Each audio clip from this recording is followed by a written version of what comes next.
आपकी तरफ से उनके सम्मान में 2 शब्द कहते हुए कि ए भगवान और ऊंचाई उठानी पड़ेगी, ए भगवान और ऊंचाई बढ़ानी पड़ेगी तुझे अपने आसमान की, अगर देखनी है उड़ान हमारे योगी आदित्यनाथ जी की। आप जी जोरदार तालियों से माननीय योगी आदित्यनाथ जी का हार्दिक अभिनंदन और स्वागत। भारत माता की, भारत माता की, भारत माता की। चुनाव की दृष्टि से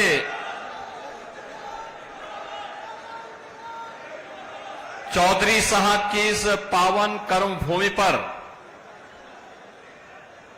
बड़ौत की इस सभा, चुनावी सभा जो चुनाव के अंतिम दौर में होती आई थी, आज इस चुनावी सभा में यहां पर उपस्थित हैं राष्ट्रीय लोकदल के अध्यक्ष माननीय चौधरी जयंत जी, प्रदेश सरकार के हमारे मंत्री श्री अनिल कुमार जी, श्री केपी मलिक जी,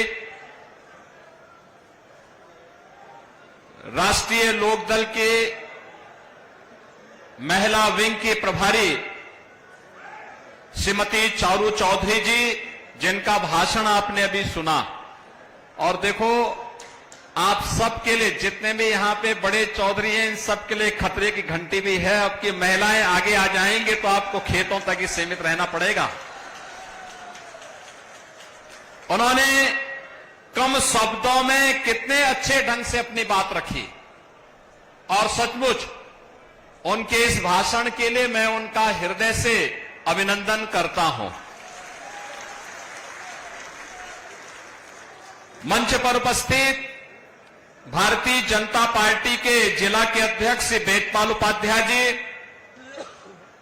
राष्ट्रीय लोकदल के जिला के अध्यक्ष रामपाल जी, लोकसभा के प्रभारी डॉक्टर अशोक नागर जी, भारतीय जनता पार्टी के प्रदेश के मंत्री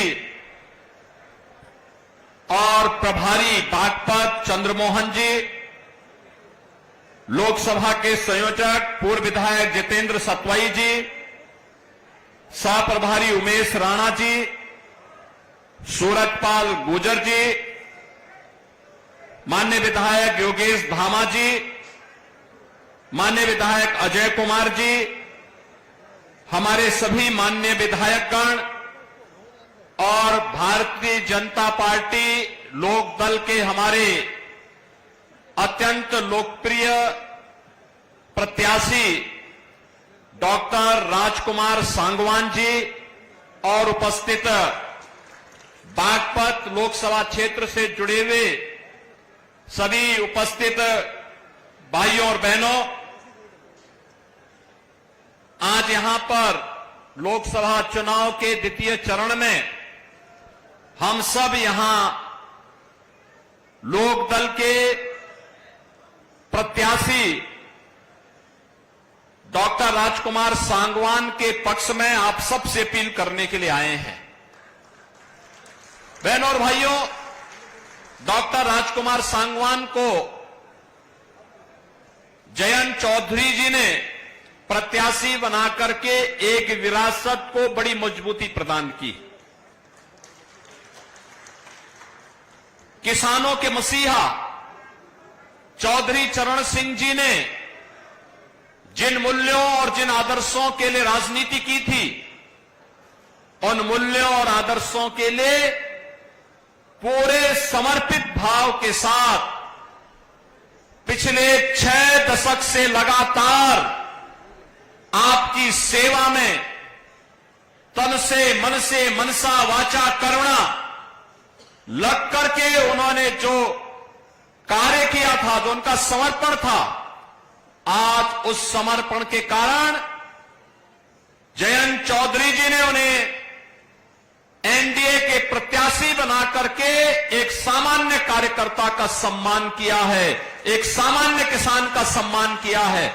और सचमुच इसके लिए प्रधानमंत्री मोदी जी और चौधरी जयंत जी को मैं हृदय से धन्यवाद देते हुए आप सबके प्यार के लिए, जो स्नेह आपका डॉक्टर राजकुमार सांगवान जैसे कार्यकर्ताओं को मिल रहा है, इसके लिए भी मैं आप सबका हृदय से आभार व्यक्त करता हूं, धन्यवाद देता हूं।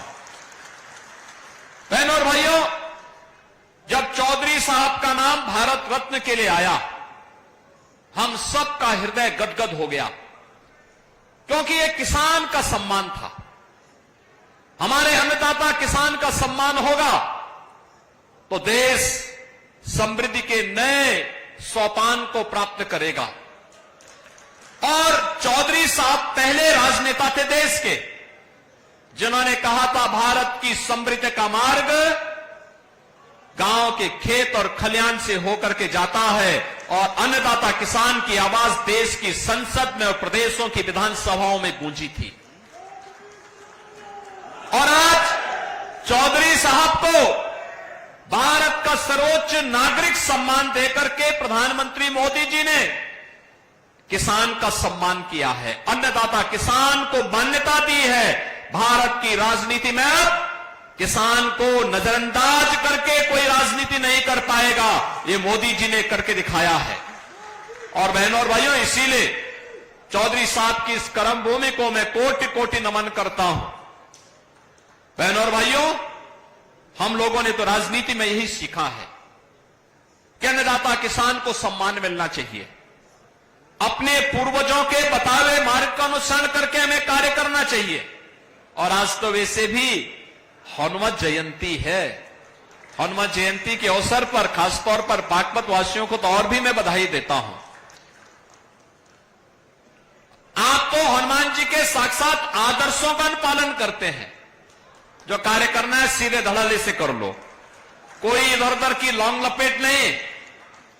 और मुझे लगता है ये जो बागपत की पहचान है, किसी के प्रति राग द्वेष नहीं, मजबूती के साथ मूल्य और आदर्शों के लिए सम विषम परिस्थितियों में लड़ना, कार्य करना, अपने नेता के साथ मजबूती के साथ खड़ा होकर के लड़ना, कार्य करना। बहनों और भाइयों, ये बहुत मजबूत स्थिति है, अच्छी बात है। मैं आज इसीलिए आपके पास आया हूं, चुनाव चल रहे हैं। कोई संदेह नहीं कि डॉक्टर राजकुमार सांगवान यहां से अब विजयी न हो, एकदम विजयी होने जा रहे हैं, कोई संदेह नहीं। आपका जो स्नेह मिला है, चौधरी साहब की आवाज, चौधरी चरण सिंह जी की, चौधरी अजीत सिंह जी की आवाज, भारतीय जनता पार्टी और राष्ट्रीय लोकदल की आवाज, अब बागपत के माध्यम, बागपत की इस आवाज को डॉक्टर राजकुमार सांगवान देश की संसद में रखेंगे। लेकिन बहनों और भाइयों, फिर भी कोई चुनाव या युद्ध हमेशा जब तक परिणाम न दे दे तब तक हमें उसके लिए निरंतर प्रयास और तैयारी के साथ काम करना होगा।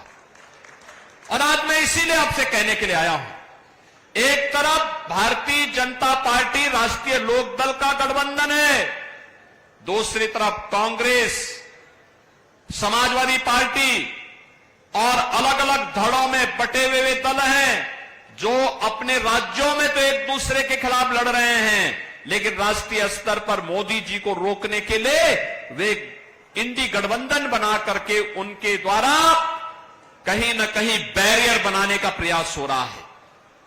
आप देखो उनकी सोच ही क्या।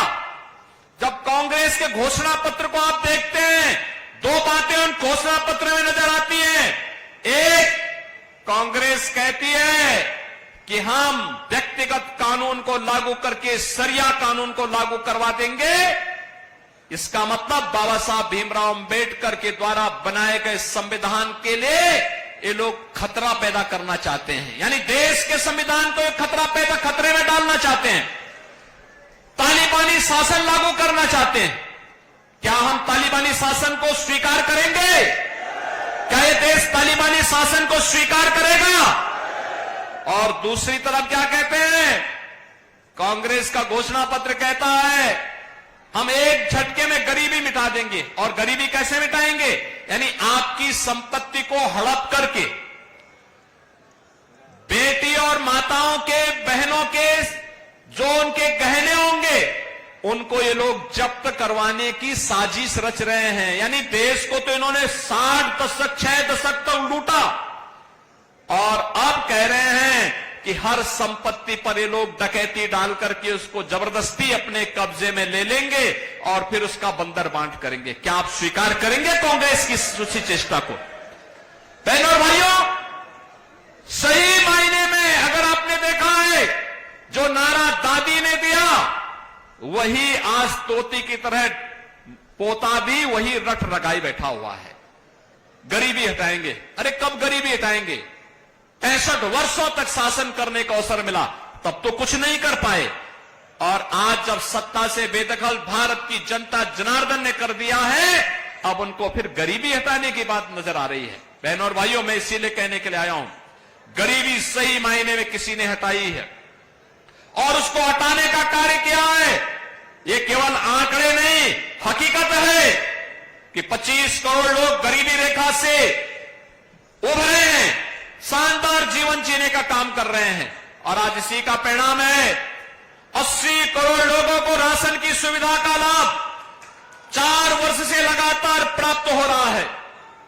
बहनों और भाइयों, 60 करोड़ गरीबों को देश के अंदर 5 लाख रुपए की आयुष्मान भारत में स्वास्थ्य बीमा का कवर मिल रहा है। और उत्तर प्रदेश में तो हमने व्यवस्था बनाई कि हमारा कोई विधायक, कोई पदाधिकारी या पीड़ित भी अगर बीमार है और मुझे एक पत्र भेज देता है तो मैं सीधे जनधन अकाउंट में उसका पैसा भेज देता हूं, कहता हूं भाई उपचार कराओ, चिंता पैसे की मत करना, परिवार के ऊपर बोझा मत आने देना, उसकी जिम्मेदारी हम लोग लेंगे। आखिर हम सत्ता में बैठ के क्या कर रहे हैं? यही हमारा काम है, हर पीड़ित के साथ खड़ा होना। ये लोग क्या चाहते हैं? कांग्रेस के लोग ये आपकी संपत्ति को हड़पना चाहते हैं। और ये तो समाजवादी पार्टी और कांग्रेस का पुराना इतिहास है, ये तो यही इनका इतिहास है। वे अपने लिए जीते हैं। आप देखें, यही उदाहरण है जब राष्ट्रीय लोकदल को अवसर मिला, उन्होंने राजकुमार सांगवान को बागपत जैसी प्रतिष्ठित सीट पर, जो चौधरी साहब की कर्मभूमि, वहां पर उन्होंने अपना प्रत्याशी बनाया।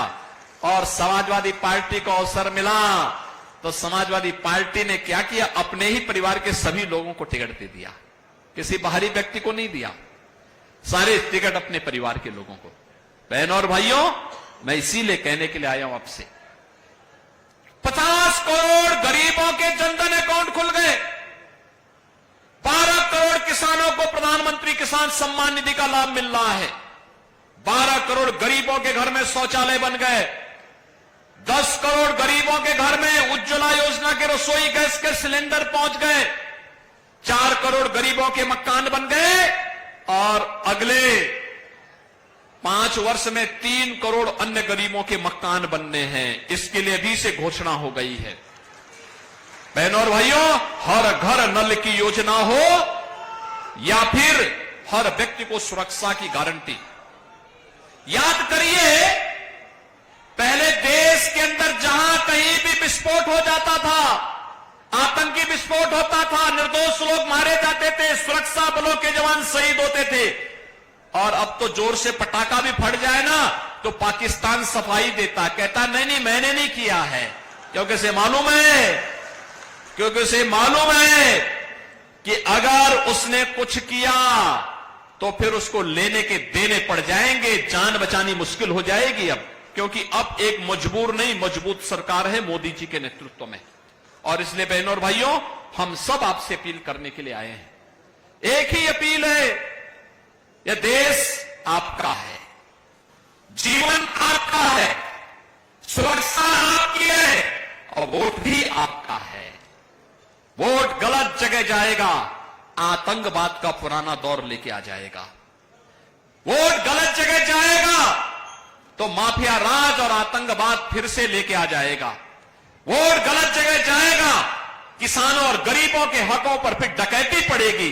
वोट गलत जगह जाएगा तो बेटी और व्यापारी फिर असुरक्षित होगा।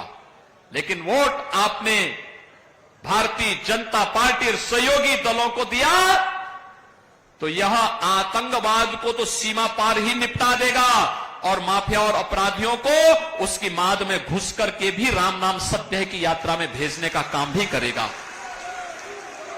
गरीब और किसान के हक पर, नौजवान के हक पर कोई डकैती नहीं डाल पाएगा। बेटे खेती और व्यापारी की सुरक्षा में कोई सेंध नहीं लगा पाएगा। और यही गारंटी एनडीए आपको देने के लिए आया है। भारतीय जनता पार्टी राष्ट्रीय लोकदल का गठबंधन देने के लिए आया है। और यही चौधरी चरण सिंह जी का आदर्श भी हम सबके लिए है। और बहनों और भाइयों, इसीलिए हम लोग आए हैं कि जब नल चलेगा तो ही कमल खिलेगा। और इसीलिए नल चलाने के लिए हम लोग आए हैं। बागपत लोकसभा सीट पर नल पर हमें वोट देना है। ये हैंडपंप, यहां पर राष्ट्रीय लोकदल का चुनाव चिन्ह है। आप सभी सहमत हैं? सभी सहमत हैं? सभी लोग सहमत हैं ना? इस वोट की कीमत को समझना है। और जो यहां पे चारू जी ने कहा, याद रखना, याद रखना, घर गृहस्थी, खेती बाड़ी देश से बढ़कर के नहीं है। हमारे लिए सबसे पहला मेरे देश है। मेरा देश सुरक्षित रहेगा तो हम सुरक्षित रहेंगे। मेरा देश समृद्ध होगा तो हम भी समृद्ध होंगे। इस भाव के साथ हमें कार्य करना है। इसी के लिए चौधरी चरण सिंह जी ने जीवन जिया था। और बहनों और भाइयों, मैं भी इसीलिए आपके पास आया हूं, आपसे कहने के लिए, मैं ये कहने के लिए आया हूं आपसे कि देश के लिए हमें वोट करना है। वोटिंग होनी है, अच्छी वोटिंग होनी चाहिए। पहले मतदान और फिर जलपान। सहमत हैं? सभी लोग सहमत हैं? सभी सहमत हैं? डॉक्टर राजकुमार सांगवान को भारी बहुमत से विजयी बनाएंगे। अब चुनाव प्रचार कल सायंकाल बंद हो जाना है 6 बजे। परसों केवल 1 दिन का समय मिलेगा। अब ये जो 2 दिन, कल और परसों 2 दिन का समय है, घर घर आप जाएंगे, नल का समर्थन करेंगे, राष्ट्रीय लोकदल और भाजपा के प्रत्याशी राजकुमार सांगवान को भारी बहुमत से विजयी बना करके देश की संसद में भेजेंगे। चौधरी साहब की इस विरासत को मजबूती प्रदान करेंगे। तो फिर मेरे साथ बोलेंगे, भारत माता की, भारत माता की, भारत माता की। मेरे बागपत के भाई और बहनों, मैं आपसे कहना चाहता हूं, माननीय योगी आदित्यनाथ जी तीसरी बार हमारी लोकसभा में आए हैं। एक बार जोरदार तालियों से माननीय योगी आदित्यनाथ जी का हार्दिक अभिनंदन और स्वागत। मैं इस अवसर पर अपने जिला प्रभारी चंद्रमोहन जी का, लोकसभा के संयोजक सतवई जी का हार्दिक अभिनंदन करता हूं। वेदपाल उपाध्याय जी का हार्दिक अभिनंदन करता हूं। बहुत सहयोग उन्होंने किया। वेदपाल जी आए और सबका धन्यवाद करें। जिलाध्यक्ष वेदपाल जी।